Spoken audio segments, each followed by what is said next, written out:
And what I want to talk about is some of the special groups within the seniors community that we need to be thinking about, or special conditions when we talk about aging and we talk about elder abuse.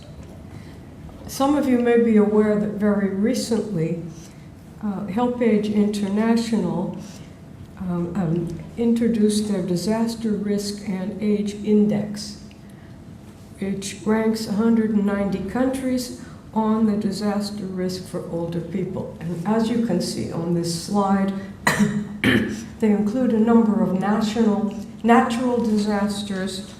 The index also considers projected conflicts, violence that's going on, wars, civil wars. It looks at hazard exposures and a number of other things. So I work in a variety of areas. One of those has been disasters and older people. And I can tell you that 20 years ago, there were a number of the organizations that provide relief, disaster relief for old people, for humanitarian agencies. And we went and talked to them and we said, what about older people? Because we know that older people die at disproportionate numbers in situations of disaster.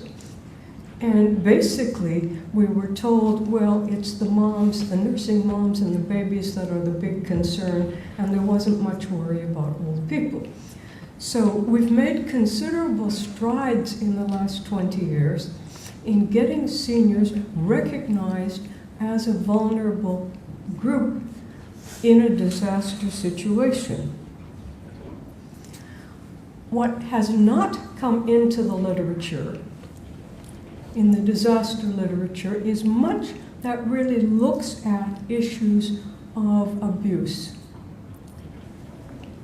And I found that rather surprising. I did a literature review a couple of years ago, and then Yonggi Young, who's here in the audience, we wrote a paper together where we were looking at the situation of, and it was stimulated in particular by New Orleans and by some of the accounts of people being abandoned in nursing home situations during the disasters.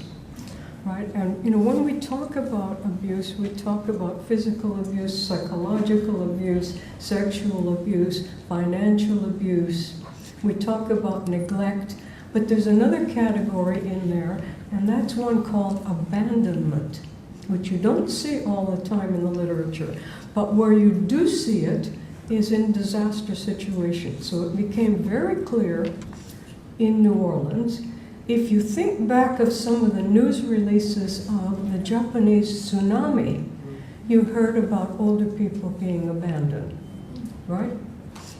And so that was one of those things that I started to think about, and then to ask other questions, because abuse doesn't necessarily begin at the time of the disaster, but it may well be exacerbated. And so I've been watching the literature in a variety of areas. For example, in family violence. And in the 3 weeks, as this slide shows, after the September 2011 earthquake in Christchurch, there were reports of violence incidents soaring nearly 47%.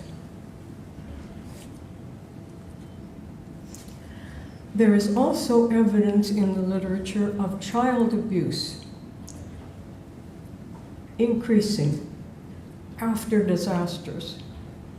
And one of the most dramatic of the fact sheets that I've seen in the last couple of weeks was one that talked about an increase in emergency awards of children coming in for traumatic brain injury, the kind that you get when the baby is shaken. Right? These are exacerbated in disaster situations. So what I say to you is that even if we don't have the numbers yet, I think that elder abuse is exacerbated also in disaster situations, and it's something that needs to be drawn to the attention where we need to raise more awareness of emergency and first responders and to think about. So one of the things I do as a researcher is try to identify where are areas where we are missing data, or where are situations that are happening in the community that we need to draw awareness to. So I would say to you, let's think about the next time you have a disaster in your community, are there going to be an increase in spousal abuse, generally in child abuse, and also in elder abuse, and will we be prepared to handle it? See, when you look at service statistics, often it doesn't look like there's an increase in people coming in to access the service. Why? Stop and think for a minute. In a disaster, what's one of the things that happens? Infrastructure breaks down. So it may well be that those agencies or those support services that have kept the abuse at a particular level, when those are taken away in a disaster situation, that all hell breaks loose and you get awful things happening to older people. The other area I'd like to draw your attention to, and one that has not been looked at to a large extent, is elder abuse within the LGBT community. If you think back historically, we've been living through some of us have lived through a very interesting era. We lived through the civil rights movement. We lived through the feminist movement. What was the third one? Gay pride. What's the fourth one? Disability pride. We lived through those historical eras, but some of those people who are LGBT lived through them the hard way. They lived through them in periods when they were considered to be criminals. In my country, Canada, it's not all that long. It's maybe 50 years, where since the time when they were considered to be criminals, they were considered to be mentally abnormal. Some of you have recently seen the movie The Imitation Game. The guy that saved Britain from 2 more years of war and invented computers ends up killing himself because he was being chemically castrated and he couldn't live with it anymore. So when you look at older people that are in requiring care, some of them are finding they have to go back into the closet because they're not welcome in care facilities. If you ask operators of care facilities, how many LGBT people do you have? And you have them say, none, that's impossible. Because these days, if you do the numbers, and in the LGBT area, as with elder abuse, they say, well, it's very hard to count and they're hidden and so on. But the best guess is that something like about 8% of the population are gay. Well, it makes sense that they're going to be in any care facility situation or in the various services that we work with, including elder abuse services. There's going to be a subset of people who are LGBT. So I'd just like you to look at a couple of these quotes, which I think say it all in terms of vulnerability. We've got older people who are LGBT who have lived with stigma their entire life. But within the aging community in general, they tend to be invisible. And within the LGBT community, they tend to be invisible as well. Because much of the LGBT community, particularly gay men, are with being buff and beautiful and young.